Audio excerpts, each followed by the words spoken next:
Le camion va être réfrigéré, enfin pas très froid, mais à une température qui va lui convenir, avec de l'humidité, une sorte de confort, donc il n'y a pas de risque d'asphyxie. De ce que me disent les spécialistes, le stress peut être une facture ou de malaise pour l'animal, mais c'est quelque chose qui existe même pour les animaux en très très bonne forme. Donc c'est un risque qui est indépendant de la situation de ce beluga-là et qui existe, donc on s'y prépare aussi en espérant que ça n'arrivera pas. Et concrètement, comment ça va se passer? Il faut un filet pour l'attraper, une grue pour le sortir? Absolument. Et comment ça, concrètement, ça va se passer? Parce qu'en plus, on ne peut pas l'endormir, donc il peut échapper au filet.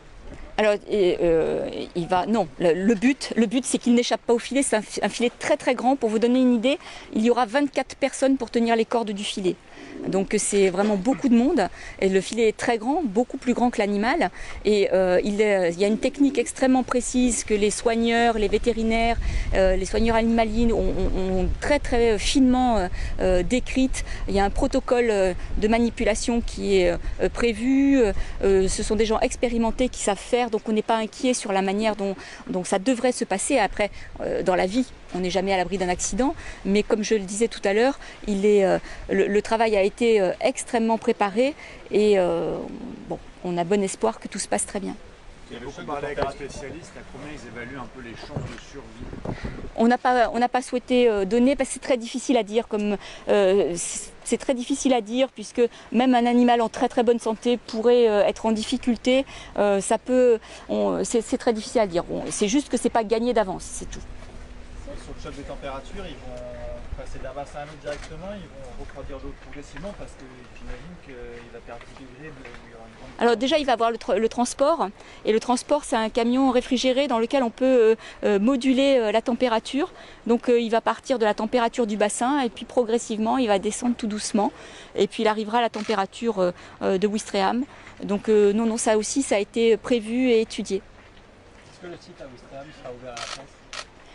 Alors ça le sera probablement demain. Ça, c'est avec mes collègues du Calvados qu'il faudra voir. Mais oui, il n'y a pas de raison, ce sera ouvert demain. Merci. Est-ce que vous savez ce qui va arriver une fois que les 3 jours sont passés? En regardant les caméras. Tout va bien, qu'est-ce qu'il faut? Donc une fois que l'animal aura passé 2 jours, peut-être 3, dans son bassin d'eau de mer, c'est important, hein, c'est de l'eau de mer, il sera conduit en haute mer assez loin des côtes, même très loin des côtes, le but étant qu'il puisse repartir en pleine mer. Donc ça se fera avec des moyens habituels de tractage. Là aussi, il y a une technique qui est éprouvée, et il sera tracté en pleine mer. Et il sera voilà, remis à sa liberté, et c'est la nature qui reprendra ses droits. Quoi qu'il arrive, au bout des 3 jours. Au bout des 3 jours, oui, bien sûr.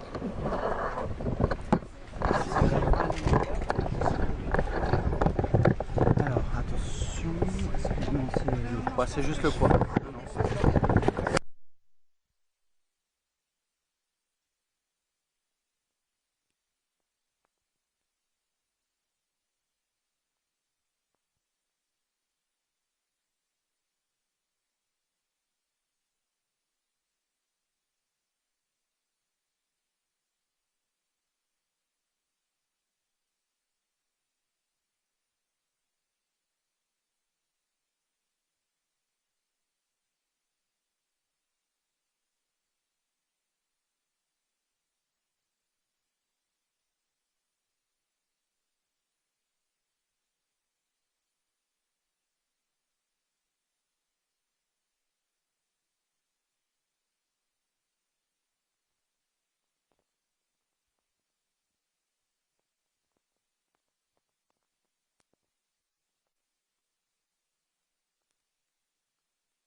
Elle était là tout de suite.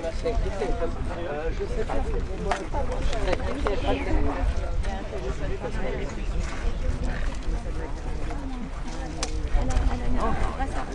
Alors. Je la vois. Elle a pas.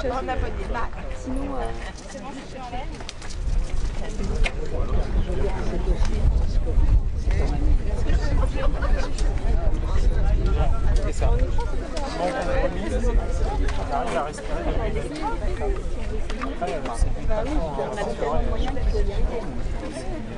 Petite question sur le timing de l'opération. Moi je travaille pour une